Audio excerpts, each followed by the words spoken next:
કૃષિ મંત્રી રાઘવજી પટેલ દ્વારકા જિલ્લાના પ્રવાસે। રાઘવજી પટેલ દ્વારા જિલ્લામાં ભારે વરસાદથી થયેલ નુકસાની અંગે બેઠક યોજાઈ। બેઠકમાં ધારાસભ્ય પબુભા માણેક સહિતના અગ્રણીઓ તેમજ અધિકારી હાજર રહ્યા। દ્વારકા સર્કિટ હાઉસ ખાતે યોજાયેલ બેઠકમાં ભારે વરસાદના કારણે થયેલા નુકસાની અંગે ચર્ચા કરવામાં આવી। તો દ્વારકામાં જે અતિવૃષ્ટિ બાદ વિનાશ સર્જાયો, તબાહી મચી, તેને કઈ રીતે ભરપાઈ કરવી, ખેડૂતોને ફરી એક વખત કઈ રીતે પગભર કરવા અને તેમને બેઠા કરવા તે માટે ચર્ચા થઈ।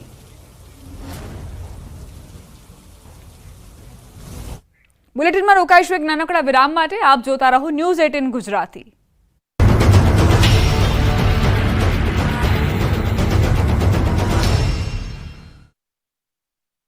ભાઈ મેઘરાજાએ વલસાડ જિલ્લાને ફરી ધમરોડી નાખ્યો। 2 દિવસના વિરામ બાદ વલસાડમાં ફરી મેઘ સવારી આવી અને આવી તો એવી આવી કે ચારે તરફ જળબંબાકાર કરી નાખ્યું।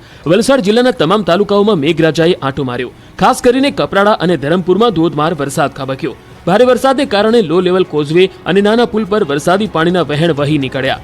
પુલ પરથી પાણી વહેતા થતા બંને છેડાના ગામના લોકોને અવરજવર કરવામાં ભારે હાલાકીનો સામનો કરવો પડ્યો। કેટલાક લોકો જીવ જોખમમાં મૂકીને કોઝવે પસાર કરતા નજરે પડ્યા। વલસાડના ધરમપુરના કેળવણી ગામ પાસેનો આ વિડીયો છે, જ્યાં લાવરી નદી બે કાંઠે વહેતા નદી પરનો કોઝવે પાણીમાં ગરકાવ થયો। કોઝવે પર પાણીનો ધસમસતો પ્રવાહ વહી રહ્યો છે। ચોમાસામાં વહીવટી તંત્રએ લોકોને નદી નાળા પાસે ન જવાની સૂચના આપી છે, છતાં પણ લોકો આ રીતે જીવ જોખમમાં મૂકી કોઝવે પસાર કરી રહ્યા છે। વલસાડમાં ધરમપુરમાં ભારે વરસાદના કારણે નદીઓ તોફાની બની। આ તરફ કપરાડાના કોચરવા અને વકાચને જોડતા રસ્તાના કોઝવે પર ખાડીના પાણી ફરી વળ્યા। ધરમપુર અને કપરાડામાં ભારે વરસાદને કારણે 40થી વધુ રસ્તાઓ પર વાહન વ્યવહારને અસર થઈ છે। આકાશમાંથી વરસેલી આફતે વલસાડ જિલ્લાને ધમરોડી નાખ્યો। કપરાડામાં જાણે આબ ફાટ્યો હોય તેવી સ્થિતિ સર્જાઈ। પાણીના ભયાનક વહેણ વહેતા થયા। માનવી તો મુશ્કેલીમાં મુકાયો જ, સાથોસાથ અબોલ પશુ માટે પણ મુશ્કેલી મુશળધાર બની। આ દ્રશ્યો કપરાડા તાલુકાની વાંકી નદી પર આવેલા કોઝવેના છે। કોઝવે પરથી પસાર થઈ રહેલા પાણીમાંથી લોકો પોતાના જીવને જોખમમાં મૂકી નદી પસાર કરી રહ્યા હોય એવા દ્રશ્યો સામે આવ્યા। બીજી તરફ પશુપાલકોએ પશુઓના જીવ પણ જોખમમાં મૂક્યા। પાણીના પ્રવાહમાં પશુ તણાતા હોય એવા દ્રશ્યો કેમેરામાં કેદ થયા। નદીઓ એવી તો ગાંડીતુર થઈ કે વાંકી નદીનો કોઝવે જોખમી પાણીમાં ગરકાવ થયો। દહીખેડ ગામ નજીક વાંકી નદીમાં પાણીનો ઘૂઘવતો પ્રવાહ પસાર થયો હોવા છતાં લોકોએ પોતાના અને પશુઓના જીવને જોખમમાં મૂક્યા। ધસમસતા પ્રવાહમાં કોઝવે પરથી પસાર થઈ રહેલી એક નાનું વાછરડું અને એક બકરી પાણીમાં તણાઈ ગયા। આ દ્રશ્યો જોઈ અને પશુપાલકોએ પોતાના જીવને પણ જોખમમાં મૂકી નદીના સામા પ્રવાહમાંથી બહાર કાઢવા માટે મરણિયા પ્રયાસો કર્યા અને વાછરડાને બચાવી લીધું। આ તરફ નદીના પહેણમાં તણાતી બકરીને પણ ખેંચીને બહાર કાઢી લીધી। ચોમાસાની શરૂઆતથી જ ડાંગમાં મેઘરાજાના તેવર જરા આકરા રહ્યા છે। સતત અને અવિરત વરસાદના કારણે અંબિકા નદી ગાંડીતુર બની। અંબિકા નદીએ રૌદ્ર સ્વરૂપ બતાવતા ધસમસતો પાણીનો પ્રવાહ વહેતો થયો। પાણીના પ્રવાહમાં એક ટ્રક ફસાયાનો વિડીયો સામે આવ્યો। ઉગા ચીચપાડથી આંબાપાડા તરફ જતા રસ્તા પર આખો ટ્રક રમકડાની જેમ નદીના પાણીમાં તણાતો જોવા મળ્યો। અંબિકા નદી ઉપરના અનેક લો લેવલના કોઝવે પર પાણી ફરી વળ્યા છે। તેવામાં આ ટ્રક નદી પાર કરતા સમયે એકાએક જળસ્તર વધ્યું હતું અને ભારે ખમ ટ્રક રમકડું હોય એમ પાણીના વહેણમાં તણાયો। સદનસીબે ટ્રકમાં સવાર ડ્રાઈવર અને ક્લીનરનો આબાદ બચાવ થયો છે। આસપાસના ગામના લોકોએ તણાયેલા ટ્રક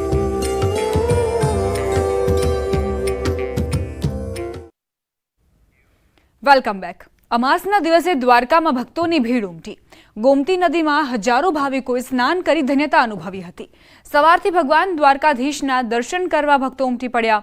દૂર દૂરથી ભક્તો ભગવાન દ્વારકાધીશના દર્શન કરવા દ્વારકા નગરીએ પહોંચી રહ્યા છે। અમાસના દિવસે ભક્તોએ પવિત્ર ગોમતીમાં સ્નાન કરી પુણ્યનું ભાથું બાંધ્યું હતું। પાટણ ખાતે દેવીપૂજક સમાજના લોકોએ દિવાસા પર્વની ઉજવણી કરી। દેવીપૂજક સમાજ સિદ્ધરાજ જયસિંહના સમયથી અહીં દિવાસા પર્વની ઉજવણી કરે છે। દિવાસા પર્વમાં પૂર્વજોને શ્રદ્ધાંજલિ અપાય છે। દર વર્ષે અષાઢ માસની 14સે દિવાસા પર્વ નિમિત્તે દેવીપૂજક સમાજના લોકો પૂર્વજોને શ્રદ્ધાંજલિ આપે છે। સમાજના અગ્રણીએ કુરિવાજો સગાઈમાં થતા વ્યર્થ ખર્ચ અટકાવવા અને સમાજમાં શિક્ષણ પર વધુ ભાર મૂકવા જણાવ્યું। આજે લોકો અસ્થિ વિસર્જન કરવા માટે હરિદ્વાર કે કાશીમાં જતા હોય છે, પણ દેવી પૂજક પટની સમાજ પહેલું એમનું અસ્થિ વિસર્જન પાટણના સ્મશાન ગૃહમાં આવીને કરે છે અને મૃતકોની આત્માને શાંતિ માટે પ્રાર્થના કરતા હોય છે। હજારો વર્ષોથી ચાલી આવતી પરંપરા સમાજમાં આજે પણ યથાવત છે। ગુજરાત ઓલ ઇન્ડિયામાંથી દેવી પૂજક સમાજના લોકો અહીંયા પોતાના સ્વજનોને શ્રદ્ધાંજલિ આપવા માટે આવે છે। તે ફૂલહાર, શ્રીફળ અને પોતાને મનગમતી ચીજ વસ્તુઓ અર્પણ કરે છે અને ગરીબોને દાન પુણ્ય પણ કરે છે. છોટાઉદેપુર જિલ્લામાં આદિવાસી સમાજની પરંપરા પ્રમાણે ગૌરી વ્રતની ઉજવણી કરાઈ. આમ તો ગૌરી વ્રત 5 દિવસનું હોય છે, પરંતુ આદિવાસી વિસ્તારમાં ગૌરી વ્રત 9 દિવસના રખાય છે. આદિવાસી વિસ્તારમાં ગોયરા કરવામાં આવે છે. ગોયરા 9 દિવસ માટે કરવામાં આવે છે. છેલ્લા દિવસે દિવાસાના દિવસે ગોયરા નદીમાં જઈને પૂજાવિધિ કરીને પછી એને વરાવવામાં આવે છે. છોકરીઓ માટે ગોયરા ગૌરી વ્રત રાખવું સારું છે, એટલે બધી છોકરીઓ ગૌરી વ્રત કરે છે. છોટાઉદેપુર જિલ્લો એક આદિવાસી બાહુલ્ય ધરાવતો જિલ્લો છે અને આદિવાસી જિલ્લાની અંદર એક પરંપરા રહી છે દિવાસાની. આપણે તસવીર બતાવવા માંગીશું. આજે કેટલીક દીકરીઓ છે તે ગૌરી વ્રત રાખતા હોય છે. 9 દિવસ સુધી ઉત્સાહપૂર્વક તેઓ ભાગ લેતા હોય છે અને વ્રત રાખીને તેઓ માનતા રાખતા હોય છે. અને છેલ્લા દિવસે ગૌરીના દિવસે તેઓ નદી કિનારે આવતા હોય છે અને નદી કિનારે તેઓની જે જવની જે ટોપલીઓ છે તેને પધરાવીને તેઓને જે વ્રત છે તે પૂર્ણ કરતા હોય છે. આ જે આદિવાસી જિલ્લાની અંદર બહુ મહત્વપૂર્ણ આ જે તહેવારને મનાવવામાં આવે છે અને દીકરીઓ જે છે બિલકુલ રીતે શાંતિપૂર્વકના આ જે તહેવારને શાંતિપૂર્વક નિભાવતા હોય છે. જે રીતે આ દીકરીઓ જે છેલ્લા દિવસે દિવાસાના દિવસે જે ટોપલીઓ છે નદી કિનારે પધરાવીને તેઓને જે વ્રત હોય છે તેને પૂર્ણ કરતા હોય છે. સેજબ ખત્રી, ન્યૂઝ 18 ગુજરાતી, છોટાઉદેપુર. વલસાડના ધરમપુરમાં આદિવાસી સમાજે અનોખી રીતે દિવાસા પર્વની ઉજવણી કરી. વર્ષોથી ધરમપુરમાં અષાઢ મહિનાના અંતિમ દિવસે આદિવાસી સમાજના લોકો નારિયેળ ટપ્પાની રમત રમે છે. ધરમપુરમાં રાજાશાહી વખતથી આ રમત રમાય છે. આ નારિયેળની રમત બહુ વર્ષોથી રાજા રજવાડાથી અનાદિકાળથી ચાલી આવેલી છે. આ પરંપરાગત અનોખી એક ઉજવણી થાય અને આ વિસ્તારના એક દિવાસા પર્વ તરીકે ધરમપુર તાલુકાના 108 ગામોમાંથી લોકો ઉમટી પડે છે. આદિવાસી લોકોને એક બહુ જૂની પરંપરા છે. આદિવાસી લોકોને જે લોકોને રોપણી બધું પતી જવામાં આવે છે ને ત્યારબાદ એ લોકો છે ને અહીંયા દિવાસાના દિવસે અમાસના દિવસે એ લોકો અહીંયા નારિયેળ ટપ્પા રમત રમવામાં આવે છે. અમારે અમારે રમત જે વર્ષોથી રમાતી છે, એકદમ દાદાના જમાનાથી, રાજા રજવાડાના જમાનાથી રમાય છે અમારે અહીંયા. આજે સમગ્ર વિશ્વમાં ફ્રેન્ડશિપ ડે ઉજવાઈ રહ્યો છે, ત્યારે વાત કરીએ અનોખી મિત્રતાની કે જ્યાં એક મિત્રએ દુનિયામાંથી વિદાય લીધી તો બીજા મિત્રએ તેને ભગવાન બનાવીને પૂજ્યો. જી હા, સ્મશાનમાં આ પ્રતિમા અપ્પુભાઈ જોગરાણાની છે, જેમની સ્થાપના ચંદુભાઈ મકવાણાએ કરી. ચંદુભાઈ અને અપ્પુભાઈ બંને બાળપણથી મિત્રો હતા. યોગાનુયોગ બંનેનો જન્મદિવસ પણ એક જ દિવસે આવે છે. બંને મૂળ ભાવનગરના રહેવાસી હતા, પરંતુ અપ્પુભાઈનું અકસ્માતે મૃત્યુ થયું અને ચંદુભાઈ ભાવનગર છોડીને જેતપુરમાં સ્થાયી થયા. ત્યાં તેમણે સ્મશાનમાં અપ્પુભાઈની પ્રતિમા સ્થાપી અને હવે તેઓ આ પ્રતિમાની રોજ પૂજા અર્ચના પણ કરી રહ્યા છે. ફ્રેન્ડશિપ ડેના દિવસે તેઓ અહીં કેક કટિંગ કરીને ઉજવણી પણ કરે છે. અમે ને અપ્પુભાઈ બે દોસ્તાર હતા ને ભાવનગરમાં અમારે બે મિત્ર તરીકે બહુ સારું હતું ને અમારા બેના જન્મ 1 તારીખે જ થયા છે અમારા અપ્પુભાઈના.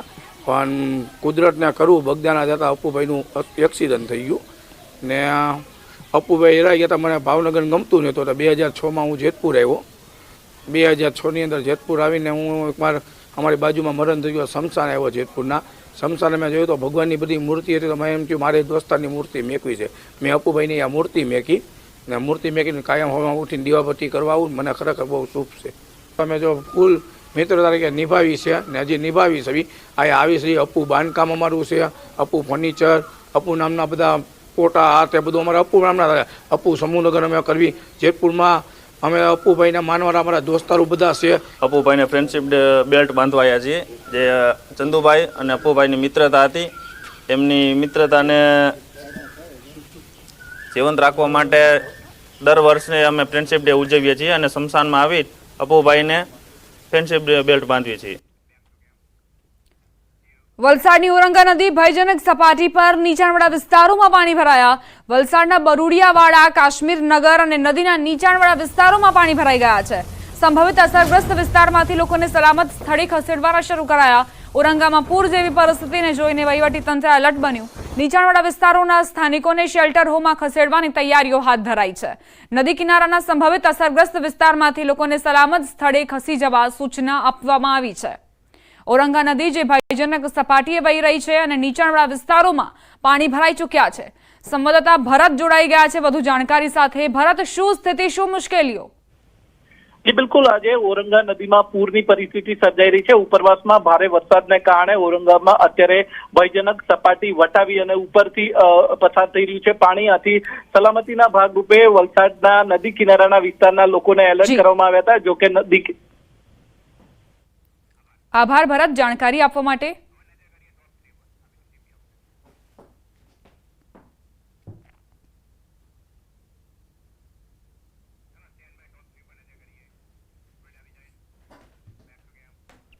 હવે નજર કરીએ ટોપ 3 ન્યૂઝ પર. બનાસકાંઠા, સાબરકાંઠા અને નવસારીમાં વરસાદનું રેડ એલર્ટ. ડાંગમાં કોઝવે પર